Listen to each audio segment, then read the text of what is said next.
আসসালামু আলাইকুম। আমার আজকের রেসিপিতে থাকছে স্বর্ণ পাটিসাপটা আর সাথে পাটিসাপটার ভেতরের খিরসা কীভাবে করি সেটাও দেখাবো। তো চলুন প্রথমে পিঠার ব্যাটার তৈরি করে নিই। এখানে 2 কাপ নেব চালের গুঁড়া। এটা ভেজা চালের গুঁড়া, তবে শুকনো চালের গুঁড়া দিয়েও পিঠা বানানো যাবে। সেক্ষেত্রে পরে বলে দেব কিভাবে গুলতে হবে। সাথে দিয়ে দেব আধা কাপ আটা অথবা ময়দা, লবণ দেব 1 চা চামচ থেকে কিছুটা কম, চিনি দেব আধা কাপ। এবার কুসুম গরম পানি দিয়ে গুলতে হবে। যদি শুকনো চালের গুঁড়া নেন সেক্ষেত্রে কুসুম গরম পানি দিয়ে তো গুলবেনই, আর হাতে ভালো করে চটকে নেবেন, তাহলে পিঠাগুলো সফট হবে। পিঠা যখন তাওয়ায় দেবেন তখন ফেটে যাবে না। আর আধ ঘন্টা বা 1 ঘন্টা রেখে দিতে হবে শুকনো চালের গুঁড়াটা যেন ভিজে, তা না হলে পিঠা বানানোই যাবে না, তাওয়ায় লেগে যাবে, ফেটে যাবে, আর ভাঁজ করতে গেলেও ভেঙে যাবে। গুঁড়া দুধ দিয়ে দিলাম 1/3 কাপ। একসাথে সব কিছু ভালো করে মিশিয়ে নেব। প্রতিটা রান্নাতেই কিছু টিপস থাকে, সেগুলো ফলো করে বানালে আপনার রান্নাও একেবারে পারফেক্ট হবে। এবার কিছু গাজর কুচি নিয়েছি, আমি একেবারে মিহি করে কুচি করে নিয়েছি। 2 চা চামচ চিনি দেব। এবার পিঠার ব্যাটার থেকে এখানে একটু ব্যাটার দিয়ে মাখিয়ে নেব, যেন সাইড দিয়ে যখন দেব ছুটে না যায়, সেজন্য দিয়ে দিতে হবে। তো যতটুকু লাগে গাজরের পরিমাণ বুঝে এভাবে মেখে নিতে হবে।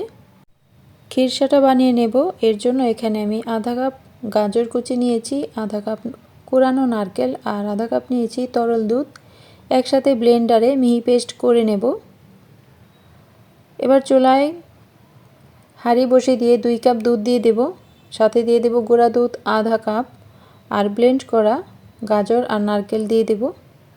সাথে দিয়ে দেব 1 টেবিল চামচ সুজি। এবার একসাথে জাল করে নেব। সুজিটা সিদ্ধ হয়ে গেলে খেজুরের গুড় দিয়ে দেব আধা কাপ। গুড় গলে যাবে, সব কিছু একসাথে মিশে দুধটা শুকিয়ে যখন তলায় লেগে লেগে যাবে অবস্থা হবে, তখন আমরা নামিয়ে নেব। তো দেখুন এটা খুব সুন্দরভাবে খিরসাটা রেডি হয়ে গেছে। এই খিরসাটা খেতে কিন্তু খুবই মজা হয়, এভাবে বানিয়ে দেখবেন। তো গাজরের সিজন থাকতে থাকতে এই গাজর দিয়ে এরকম মজার একটা পিঠা বানিয়ে দেখতে পারেন। এটা একবার খেলে বারবারই খেতে ইচ্ছে করবে। তো চুলায় প্যান বসিয়ে দিয়েছি, এবার হালকা তেল দিয়ে মুছে নেব, তারপর পরিমাণ মতো ব্যাটার দিয়ে দেব, আর সাইডে দিয়ে দিব গাজরের সেই মিশ্রণটা।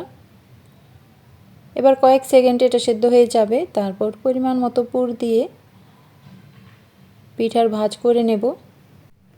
আর এই পাটিসাপটা পিঠা বানানোর সময় চুলার জালটা কমিয়ে বানাতে হবে, তা না হলে পাটিসাপটার পিঠাগুলো একটু লালচে হয়ে যায়, আবার অনেক ছিদ্রযুক্ত হয়ে যায়। এই দেখুন তাওয়াটা যখন বেশি গরম হয়ে যাবে তখন পিঠাগুলো এরকম ছিদ্র হয়ে যাবে। আর যদি লো হিটে বানান একটু সময় বেশি লাগে, কিন্তু পিঠাগুলো একেবারে মসৃণ সুন্দর হয়। তাওয়াটা যখন বেশি গরম হয়ে যাবে তো চুলা থেকে তাওয়াটা একটু সরিয়ে নিয়ে তারপর ব্যাটারটা দিয়ে দিবেন, তারপর চুলায় আবার বসিয়ে দেবেন।